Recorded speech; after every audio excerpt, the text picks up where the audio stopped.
Hey guys, well, we don't know what we don't know, right? So essentially, I was watching Match Game Hollywood Squares Hour from 1984, and I just thought I would take this opportunity to show you a couple of the crazy diets that we've been following for the last 40 years or so, at least. And I am going to show you a vegetarian diet, though I don't get tribal. I couldn't care less. I mean, whatever you guys want to do. Also, I'm not a doctor. I don't diagnose anything, but I'm just somebody who's uh, been keto, ketovore, carnivore, and intermittent fasting for the last 8 months, and it's been working wonders. So I just thought I would talk a little bit about what I think I know at this point, having studied the likes of, Dr. Eckberg, Dr. Berg, Thomas DeLauer, Dr. Jason Fung, Dr. Barry, and he's in Tennessee. So anyway, I'm pretty much just going to talk about what I know based on what all these doctors have told me, and kind of how this is working. Okay, so stand by and let's do this together. So let's talk about this pyramid first, shall we? All right. Well, we have this vegetarian pyramid. And it imitates, honestly, close enough, the USDA pyramid. This one's from 2011, and let's just take a look. What they want 5 to 12 servings of essentially refined foods. That's no good. That's going to spike insulin. That's going to be very bad. The whole grains and stuff. They also want 1 to 3 servings of legumes and soy. Now, I see green beans there. That's about the only good thing that is sitting there. The soy, I guess the protein is somewhat usable, but soy is inflammatory from the several folks I've seen, several influencers on YouTube. Fruits, 3 to 4 servings. I steer clear of them. Let me scratch that. Let me reverse it a little bit. Some docs say it's fine as long as you eat all the fiber with it. So what you don't want to do is, I don't think you'd eat 6 oranges, like at once.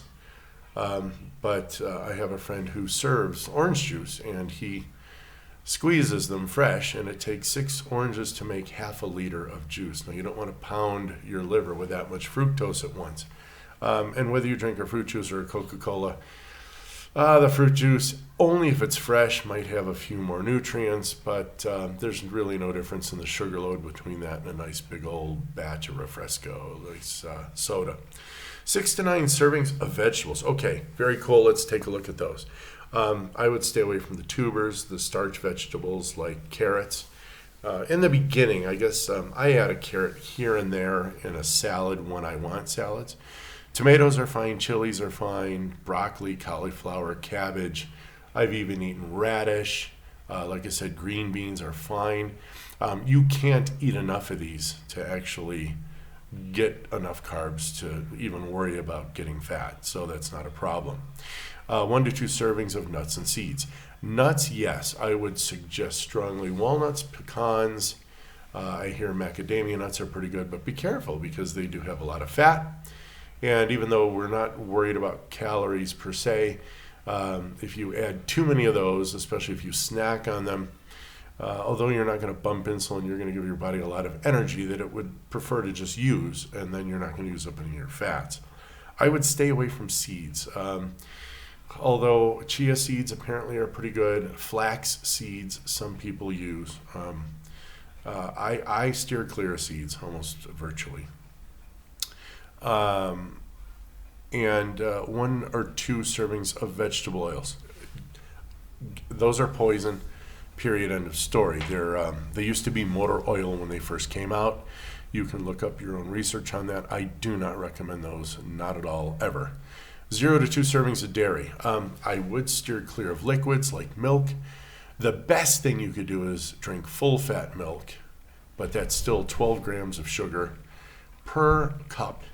And if you're trying to lose weight, that will spike insulin. It's not going to be the best for you. Now, if you want to eat whole cheeses, whole milk cheeses, awesome. You can eat as much of those as you want, actually. 0 to 1 servings of eggs, and here they have a little asterisk because it is a very reliable source of vitamin B12. Now, I'm just going to lay it out for vegans. Really, not to get tribal, but there's only one way really to get B12, and that's synthesizing it, or you have to get it from a meat source. There's no other way around that. And if you don't have cobalamin, vitamin B12, you will die. The end. Not even gonna. It's not negotiable. It's an absolute fact. Look it up yourself. Have fun with that. 0 to 1 serving. So I eat copious amounts of eggs. Now sweets here, they're saying cut them back. Oh, sugar, absolutely. As a matter of fact, just eliminate it. Chop it right off the top of the pyramid. Now, if you're not a vegetarian, normally I believe the pyramid in the USDA threw proteins up near the top, and they wanted you to limit them as much as they want you to eliminate fats. But let me tell you what you can use instead of vegetable oils. Use butter. You can use lard. You can use olive oil. Those are the 3 chief fats that I use. I use mostly butter and olive oil. I will heat butter, but I don't normally heat olive oil. I'll add that, like say on a salad or something. And then meats are kind of sort of right there near the top. They try to reduce your protein. Don't quote me because, again, this was a vegetarian pyramid, and I was using it because, quote unquote, it's supposedly the healthiest pyramid, but they limit meats and fish and things to very few servings per day, and up there, I guess, near the vegetable oils and even the seeds. So it's real carb heavy, less vegetable heavy, or a mixture of the two. And then meats, and then fats, and then, of course, your sweets. Now, I would flip this pyramid completely upside down. I would concentrate mostly on eggs, meats, and fats. And if I felt like eating a salad, that would be near the middle of the pyramid. And, of course, sweets are completely gone. You want to get rid of all sugar. You want to get rid of all refined foods. I don't care what it is. If it's refined, if it didn't come packaged by God, don't touch it. And then here we go, other lifestyle recommendations. Daily exercise. Now, if you think that's for losing weight, it's not going to work. But exercise is outstanding because it will help you, help your heart, keeps the body in motion. Water, 8-ounce glasses a day. Squish all that. My dad almost died because he took that advice. All right, he had prostate cancer, and he almost water poisoned himself to death. Drink water when you're thirsty. The end. Oh, and with that, we always talk about salt, right? So eat salt to taste. Your kidneys will figure it out. Unless you have kidney problems, again, this is something you need to deal with your doctor. I'm not one. Sunlight, agreed. 10 minutes a day. If you live in the northern latitudes, I would get a little more than that. If you have darker skin, I live in Mexico, and I'm pretty much the lighter colored guy in the whole place where I live. If you have darker skin, you need to spend a little more time in the sun because the melanin will slow down the process of creating cholesterol from sunlight, or the vitamin D is made by the cholesterol in your skin from the sunlight. All right, so that's all I'm going to say on these pyramids. They're really horrible, but let's go into the match game. This was actually kind of interesting that Gene would have said this. Let me set this up. So the question is, and sorry about the language, but this was from back in 1984. They're talking about fat Frida, and they're talking about that instead of using water in her water pick, her dentist apparently wanted her to keep her teeth clean. So to motivate her, they decided, well, let me let you watch. The dentist is speaking, and the dentist said, I finally found a way to get fat Frida to use her water pick. Instead of water, I got her one that squirts blank. Okay, so we're talking about a large person, and the dentist is wanting this person to use a water pick. So what does it squirt? But let's look at the answers, and I'll go over each one and let you know dietarily how this works. The only thing I could think of is ice cream. So ice cream's tough. It's just fat and sugar. I don't think there's much cream in it. It's got polysorbate 80. I mean, if you actually let it melt I think it actually kind of blobs. It turns into plastic.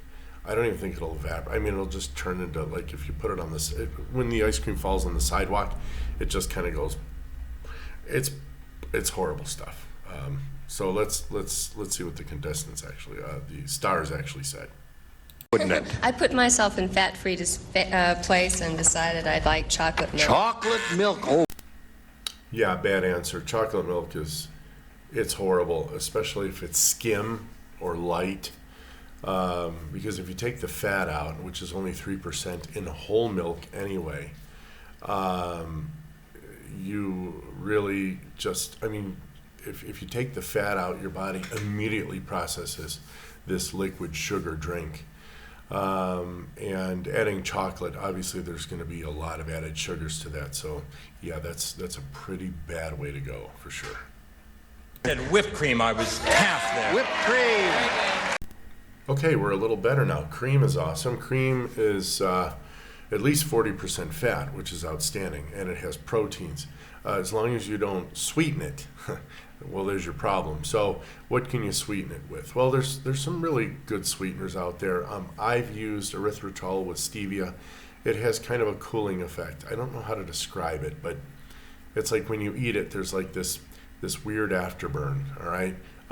But again, cream by itself is absolutely awesome. And if you can beat it into a fluff, as long as you don't add any sugar, you're in great shape. When I said guacamole. Guacamole. Now this is the answer that triggered me. This is what made me want to do this video. Guacamole. Let's talk about guacamole, shall we? It has avocado, tomato, onion, chili, cilantro, onion, and garlic. Okay? Let me repeat that, make sure I got it. I think I added one too many things.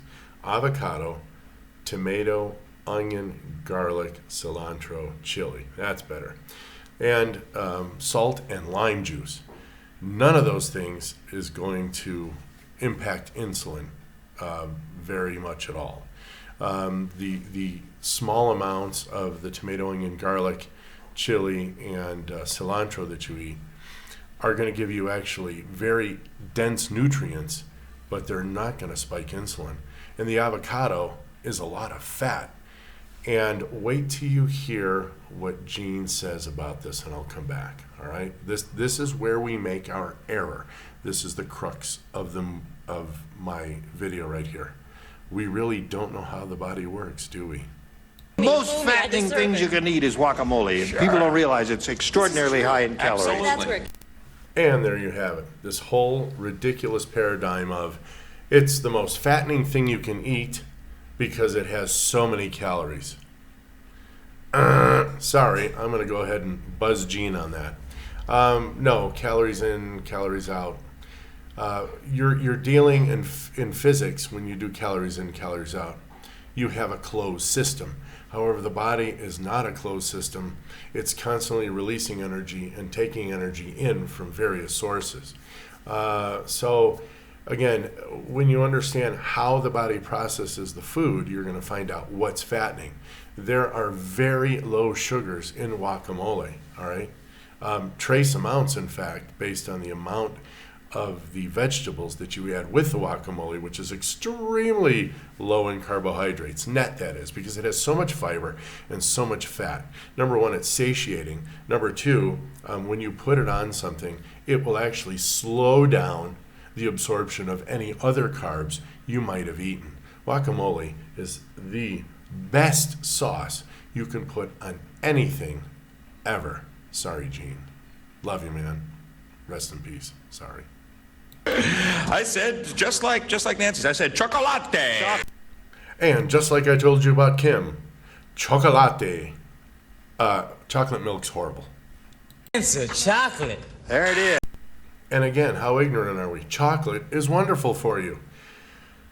It's high in fat. It's got flavonoids. It's just really tremendously good stuff. Caveat, like the whipped cream, cut out the sugar, all right? If it's mostly cacao, I personally eat 95% cacao. I put those in my coffees for bulletproof coffees with butter and coconut oil. But chocolate itself is absolutely wonderful. And this is kind of where everyone thinks, oh, chocolate is horrible. Well, no, it's the sugar in the chocolate that's horrible. Please, you must understand that you have to separate sugar from what we're dealing with. And then when you understand that fats and proteins will not spike your insulin like sugar will. In fact, fats won't even blip insulin. That's when you start burning your fat, okay? So again, this is what they knew in the 80s. All right, let's go on to the last answer here, all right? I said it squirts food. Food. Okay, so the generic idea of food, fine. But it's not about calories. You can eat as much as you want as long as you eat the right thing. So we have 3 macros. You get carbs, you get proteins, you get fats. I can eat as much fat as I want, all right? Obviously within limits. I can't overeat because I'm going to get so full that I simply can't eat anymore. My body's like, whoa, brother, we got all we need. And it's going to process the fats, and during my fasting, it's going to go ahead and use my reserve fats because my insulin level is going to be practically 0.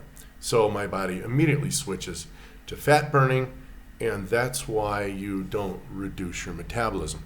Proteins, very satiating, very good for you. It will bump insulin a little bit, but the decline of the insulin is much slower and more mellow, so it gives you a much better average glucose concentration in your blood. The brain and the liver work together to make sure that everything is absolutely wonderful, all right? Again, the worst thing you can stick in your body are carbohydrates.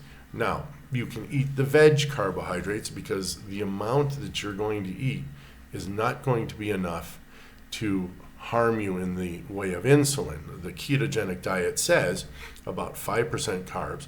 I personally eat 30 to 35 to 40% proteins, and the rest has to be fats. So again, you want to chill out on sugar, you want to chill out on all refined foods, and you want to chill out on your seed oils, and you'll automatically go into keto, you'll automatically go into fat burning. And what's good about that is, since you're not hungry for a majority of the day, you really won't feel like eating but every 18 hours or so, and then you have a little 6-hour window where you'll eat. Your insulin levels will be very low. Your metabolism will actually increase during fasting and all these other benefits like autophagy and stuff. So we've got to get out of the idea of less calories, do more. We have to get into the idea of how the body works. Again, this is what they knew in the 80s. This has been regurgitated for the last 40 years, and this is why we're in the shape we're in. So anyway, guys, hope you liked the video. For those of you in my generation, I hope it kind of flashed back to a happier time. And we'll talk soon again. Thanks, guys. Have a great one. Bye.